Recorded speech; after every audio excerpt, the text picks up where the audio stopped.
Welcome back to Journey to 600. Today we're going to be talking about cardiac medications. So we're going to go through ACE inhibitors, angiotensin II receptor blockers, diuretics, beta blockers, cardiac glycosides, calcium channel blockers, and nitrates. So ACE inhibitors, they lead to a decreased blood pressure. Side effects include dry cough, angioedema, potassium sparing, so that can lead to some hyperkalemia, orthostasis. These drug names are names that end in opril, so lisinopril and captopril. This is used for treatment for hypertension and congestive heart failure. Angiotensin II receptor blockers, or ARBs, ARBs, they lead to decreased blood pressure as well. They also are potassium sparing, leading to hyperkalemia or orthostasis. These drug names end in sartan, so losartan and valsartan. This is treatment for hypertension and congestive heart failure. Diuretics also leads to decreased blood pressure. Side effects include electrolyte imbalances depending on the type, and orthostasis. These drug names are not all matching because there's different types of diuretics, so I just kind of threw one of each. But chlorothiazide or Diaryl, furosemide, which is Lasix, and spironolactone, which is aldactone. This can be treatment for hypertension, congestive heart failure, and pulmonary or peripheral edema. Beta blockers, that's the one we hear of all the time. So this leads to a decreased blood pressure as well as a decreased heart rate. Side effects include fatigue, orthostasis, bradycardia, and bronchoconstriction. The drug names end in alol, so propranolol, atenolol, and metoprolol. Treatment for hypertension, arrhythmias, angina, and myocardial infarction, or MI. When a patient is on beta blockers, we should use the RPE, or rate of perceived exertion, for exercise. But then the other big thing, which we're not necessarily prescribing beta blockers, but beta blockers should not be used in the case of a patient with asthma or COPD because it does lead to bronchoconstriction. Cardiac glycosides, this leads to a decreased heart rate and increased contractility. Side effects include fatigue, confusion, arrhythmia, and GI disturbances, such as nausea, vomiting, and diarrhea. Drug names include digitalis, digoxin, and digoxin. I'm not great at pronouncing these names, but digitalis I highlighted because that's what you'll commonly see, but this can be toxic at high levels. It has a very narrow therapeutic window. This is specifically used for congestive heart failure to reduce symptoms in the hospital ICU setting. So you might not see a patient on digitalis when they're an outpatient, more when they're in the hospital or if you're on some kind of cardiac floor. Next, calcium channel blockers. So this leads to three things: decreased blood pressure, decreased heart rate, and decreased contractility. Side effects include headache, bradycardia, orthostasis, and ringing in the ear. Drug names include amlodipine, which is Norvasac, diltiazem, which is Cardiazem, and verapamil, which is Calin.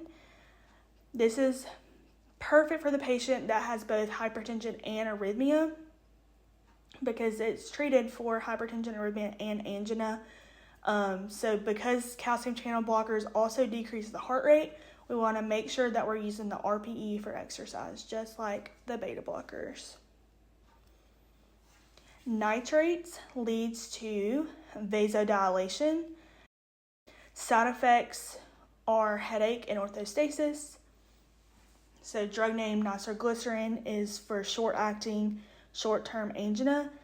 Nitrates can also be used for congestive heart failure, but if you're using nitroglycerin for angina, it is given sublingually, 1 dose every 5 minutes, up to 3 doses. If no relief, then the patient may be having a myocardial infarction and EMS needs to be called. Practice question number 1. A 50-year-old patient is coming to physical therapy for balance and endurance training. Their medical record indicates they are taking metoprolol. Which of the following physiological responses should the physical therapist expect due to this medication? A. Decrease in blood pressure and increase in heart rate. B. Decreased blood pressure and decreased heart rate. C. Increased blood pressure and decreased angina symptoms. Or D. Increased contractility and decreased heart rate. I'll give you a moment to answer.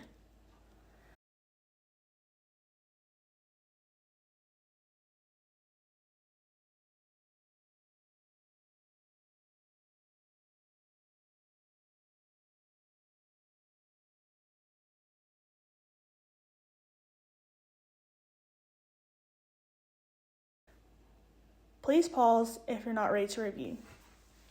So metoprolol is a beta blocker. So beta blocker will decrease blood pressure and decrease heart rate. So B is the best answer. D would be an example of a cardiac glycoside, which would increase contractility and decrease heart rate. Practice question number 2. A 75-year-old patient is admitted to the hospital for exacerbation of congestive heart failure. Which of the following medications are they prescribed?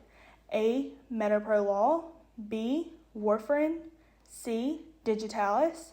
D. Atorvastatin. I'll give you a moment to answer.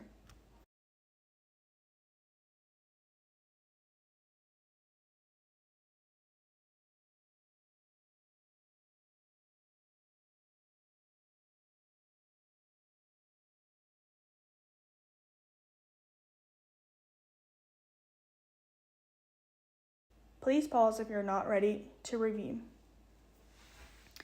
So A, metoprolol is a beta blocker. Likely they were already on it as it helps with hypertension, arrhythmias, angina, and congestive heart failure.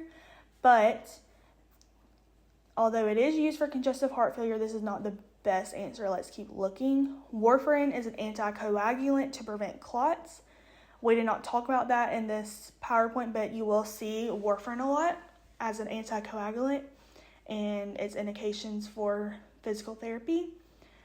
Digitalis is what we're looking for. So digitalis is a cardiac glycoside that is used acutely for congestive heart failure. So because they were admitted to the hospital for exacerbation of congestive heart failure, they would be likely prescribed digitalis.